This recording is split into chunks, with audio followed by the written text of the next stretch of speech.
All right, folks, welcome back. So now we're on Act 4, the rot underneath. All right, so we've established who these people are that have openly put their support behind Drake, what shaped them, what the industry did to them, and why their allegiance to Drake actually makes a certain kind of survival sense, even when it makes no moral sense. Now, I need to talk about what they're actually defending, because I don't think some of these men have fully reckoned with the totality of what Drake represents at this point. That's just my assumption. They could very well have and still be in full-blown support of it. Okay? Now, I need to talk about what Drake represents at this point, because again, I feel like some of them haven't fully reckoned with it, but as I think it through some more, it's very damning. It's more damning than I thought. So let's start with the business, because the business is where the mask comes all the way off. Completely. We've already established how Drake's operation functions as an extractive, exploitative machine, absorbing artists, taking publishing, ghostwriting credits, styles, and momentum, and leaving people with the scraps. Okay, we go back to people like I Love McConan, Blockboy JB. That's just to name a few. There are countless others. He tried to do the same thing to The Weeknd, but The Weeknd wisened up and didn't sign the OVO, and instead started his own thing. And you see where that got him, okay? But aside from that, the model was well documented, and it mirrors the same label structures that exploited the previous generation, as we've spoken about. Instead of a suit, though, he's wearing, urban clothes? Whatever.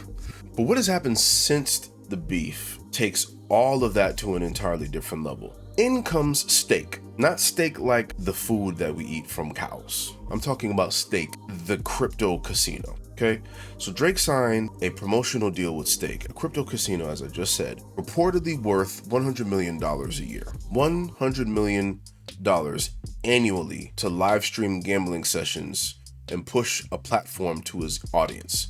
An audience, might I add, that is overwhelmingly young, okay? An audience that is overwhelmingly black and brown. And here's where it gets truly ugly. A Bloomberg investigation found that when Drake played slot games built by Stake's own parent company, okay, he was hitting big wins 4 times more frequently than the average player, landing major payouts once every 2,500 spins compared to the typical rate of once every 10,000 spins when it comes to payouts. When he switched to third-party slots, pay attention now, his win rate dropped back straight to normal. I need you to listen to that, rewind it, whatever you have to do, replay it and listen to it back slowly. He played slot games built by Stake's own parent company, and he was getting big wins 4 times more frequently than the average player, with major payouts once every 2,500 spins as opposed to once every 10,000 spins. And when he switched back to third-party regular slots, his win rate straight up dropped back to normal. What does that tell you? If that is not a clear-cut sign that the game is rigged, I don't know what to tell you. The wins being broadcast to the millions of young, impressionable viewers, the wins being used to make gambling look glamorous and achievable and lucrative, were not representative of what any regular person sitting at that same machine would experience. It's statistically not possible because they had the game rigged. For what? More capital. You understand? And Drake took $100 million a year to be the face of that kind of operation. Okay? To be the vehicle through which a predatory gambling platform accessed a young, largely black and brown audience that his music had spent years cultivating. Might I add, though, the demographic of young white men as well, because, we can't speak about Drake in today's iteration, in today's terms, without bringing up his heavy affiliation with the incel MAGA-lite red pill demographic. And those guys are overwhelmingly young white males. Okay? And you see it in his fan base too with his music. People who are fans of Drake nowadays, most of them aren't fans of hip hop. And that's why you see the stan base of his behaving in such a way. I'm not excusing any other stans from any other artist, Cole or Kendrick or whatever, because all stans are stupid, like I said in the previous video. Okay? But Drake stans, if you know, you know. Shout out to Push, yuck. But think about this now. He is, like I said, the vehicle through which a predatory gambling platform has accessed a young audience that his music had spent years cultivating. And then it gets worse, because as of December 31st, 2025, just this past December, and I need everyone to hear this very clearly, Drake was hit with a federal RICO lawsuit alleging, okay, because we have to include that, alleging that the $100 million that he received annually from Stake wasn't just promotional money. The lawsuit alleges he used Stake's tipping feature to funnel payments to what? To bot farm operators, who then artificially inflated his streaming numbers on Spotify and other platforms, according to the US Census Bureau. Do I have to repeat that, or do you need to rewind it? All the stuff that Drake was accusing Kendrick of, or Kendrick, but when I say Kendrick, I mean Universal, but it's actually Kendrick, okay? He was accusing Universal of using their leverage as big dogs in the music industry to maximize the plays for Kendrick and Not Like Us by way of bot farms, while concurrently doing the same exact thing for himself via Spotify via Stake, reallocating the funnel payments to bot farm operators, who then artificially inflated his numbers on streams and other platforms. Come on, man. Every accusation is an admission with someone like him. Does he sound familiar? Interesting. The federal racketeering statute, originally designed to prosecute organized crime, RICO, okay, is the federal racketeering statute originally designed to prosecute organized crime. Now, the operation that I just described to you, that sounds hella organized to me. This is all alleged, okay, but it's being brought up in federal court, but it's all alleged. I have to say that, okay? This applied to a rap beef that started because Drake couldn't handle losing. So because he went to the court of law, Universal said, okay, you can try and do what you're trying to do to us, right? But number one, know that we own your masters. And number two, okay, I'm gonna warn you, if you keep pushing it, we got stuff on you. And don't be surprised if, you know, the embassy getting raided soon is just a matter of time. They said, look, we got receipts. We got the drop on you, bro. If you keep pushing it, you're gonna force our hand. If you stop, we good. But Drake said, nah, because of hubris, ego, and pride. Now look, isn't it ironic that all of a sudden now, there is a RICO out on him and his operation for streaming and using bots for streaming? The numbers guy. How ironic. And here's the part that should make everybody's jaw drop, okay? Drake himself, as I've reiterated time and time again, filed a lawsuit against Universal Music Group in 2024 of using bots to inflate Kendrick's Not Like Us, like I said earlier. He went to federal court accusing his opponent of the exact same thing that he is now being federally accused of doing himself. The irony isn't just poetic, okay? It's almost incomprehensible in its audacity and its stupidity. Like, what the fuck were you thinking? You are not bigger than the program, bruh. Anyway, a separate class action lawsuit against Spotify alleges that between January 2022 and September 2025, a substantial percentage of Drake's 37 billion streams on the platform were inauthentic. Let me repeat, a separate class action lawsuit against Spotify alleges that between January 2022 and September 2025, a substantial percentage of Drake's 37 billion streams on the platform were inauthentic. Fake, not real, fudged, cooking the books, generated by a sprawling network of bot accounts. The suit claims that over a 4-day period in 2024 alone, at least 250,000 streams of his song No Face originated in Turkey, but were falsely mapped through coordinated VPN use to appear as though they came from the United Kingdom.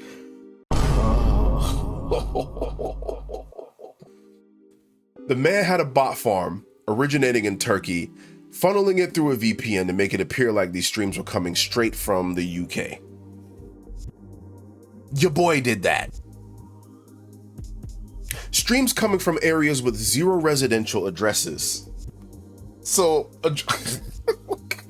addresses that didn't have people living in them, okay?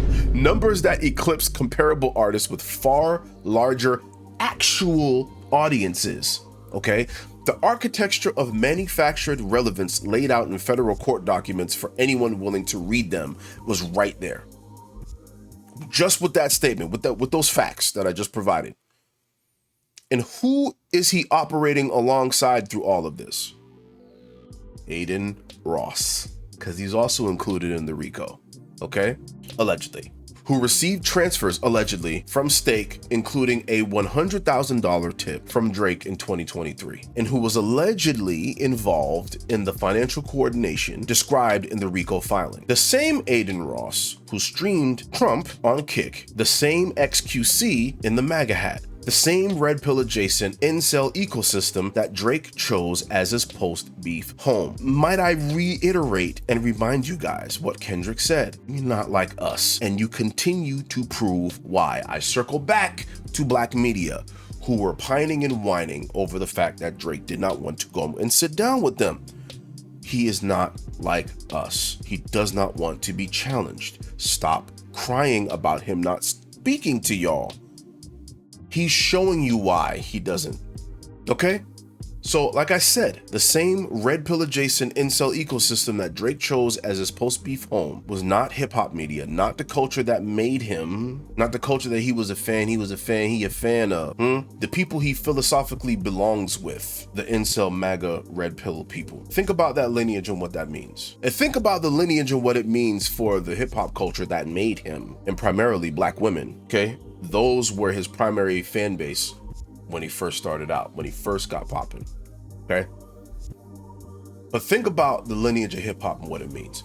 Public Enemy made Fight the Power. Boogie Down Productions made Stop the Violence. NWA documented police brutality with straight up rawness that shook the entire country, right? The music came from somewhere real, okay? Like actually real. It came from communities that Reagan's policies gutted. Hence, when I mentioned Reaganomics earlier, that the war on drugs targeted, that the crack epidemic devastated, okay? It came from people who had every reason to be angry and transformed that anger into something that made the whole world pay attention. Thank God we did. And the man who inherited the cultural and commercial throne that the culture built allegedly used a rigged crypto casino to funnel money to bot farms to fake his own streaming numbers. The guy who's breaking all these streaming records and such and such and such and yada yada yada, who had the audacity to compare himself to Michael Jackson. Don't you ever disrespect Michael Jackson, ever in your life with your fake streaming numbers. Sorry, you can't disrespect an actual GOAT. You can't do that. He inherited the commercial throne that the culture built, okay? And he used a rigged crypto casino to funnel money to bot farms to fake his own numbers. I can't stress that enough, how crazy that is. And when he got exposed and embarrassed and flogged and fleeced alive and flayed alive, might I say, he sued. He sued. And when the lawsuit got dismissed, he kept going. And when the music stopped connecting, he went on kick streams with the MAGA hat crowd instead of doing the hard work of artistic and personal reckoning. He didn't take Kendrick's advice, and he didn't take the ayahuasca.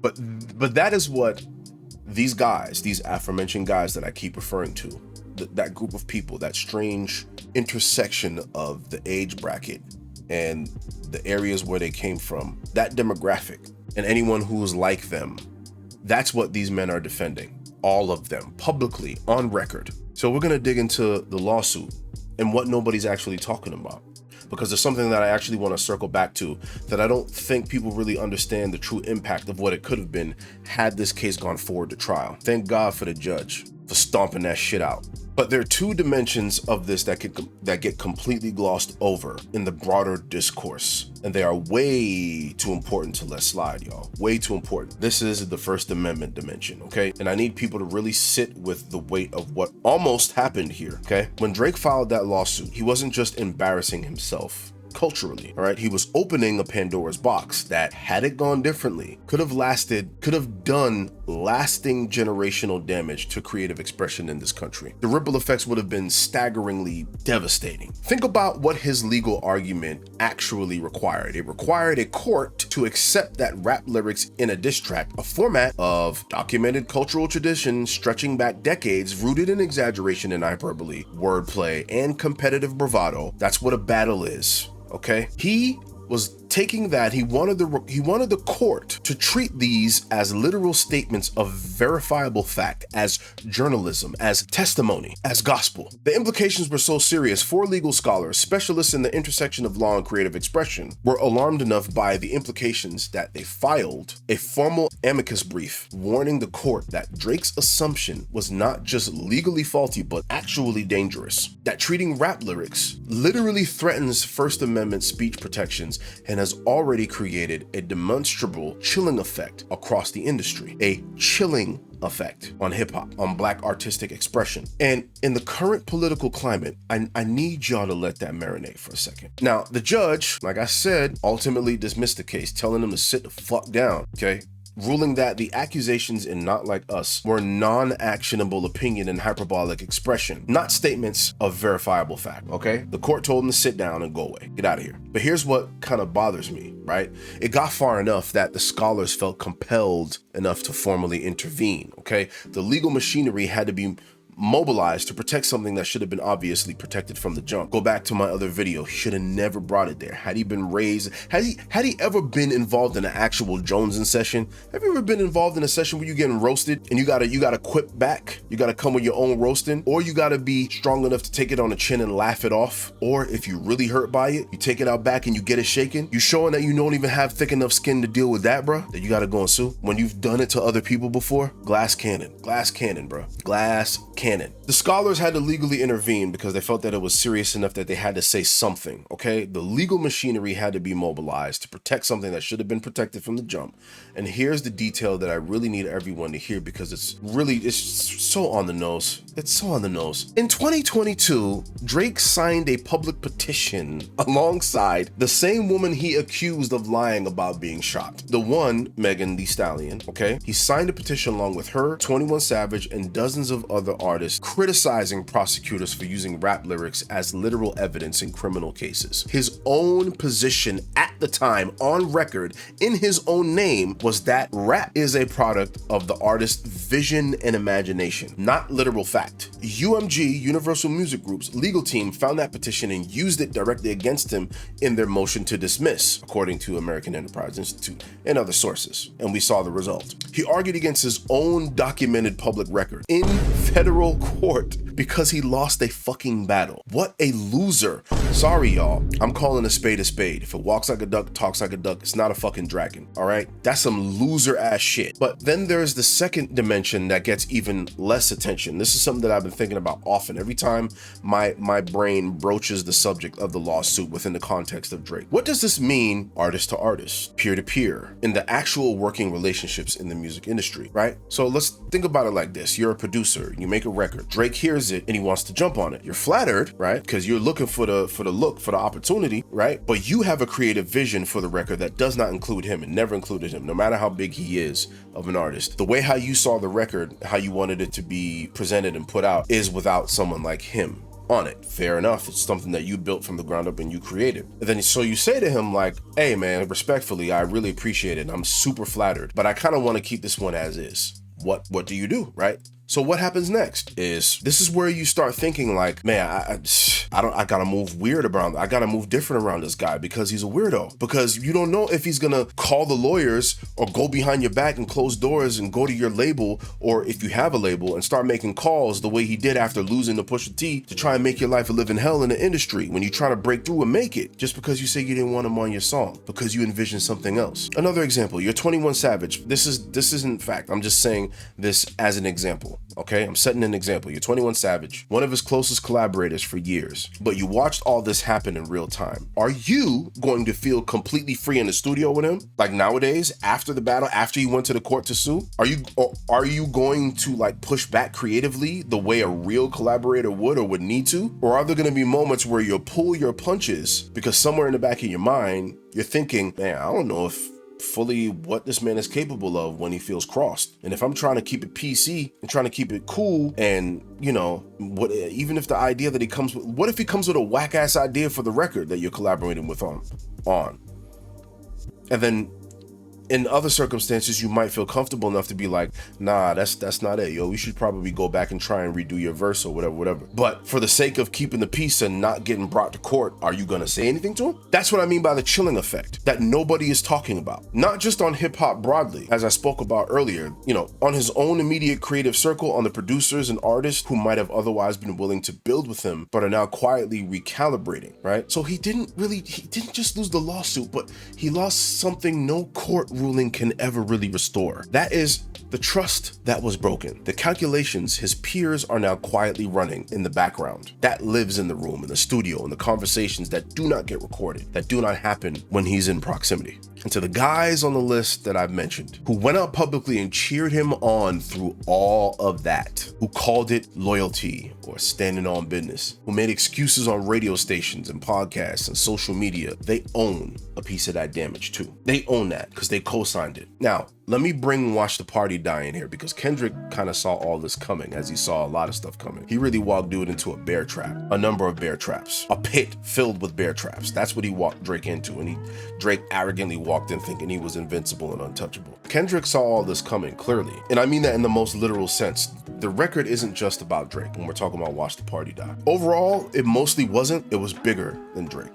Right? It's about the sickness that has taken root simultaneously in the culture and in the country. The rot over money when it comes to money, over integrity, the rot of spectacle over substance, the rot of people in positions of cultural influence choosing the comfortable lie over the uncomfortable truth, because the comfortable lie pays better. It's an easier bag to obtain. In my opinion, Kendrick wasn't just declaring war on one man, right? He was declaring war on an entire operating system, an entire OS. And to the guys on the list that I mentioned earlier in the series, by aligning themselves with Drake and dismissing Kendrick, you know, they chose the operating system over the truth. They were too afraid to address the truth, to face the truth. That choice has a cost, not just for them personally, but for all of us.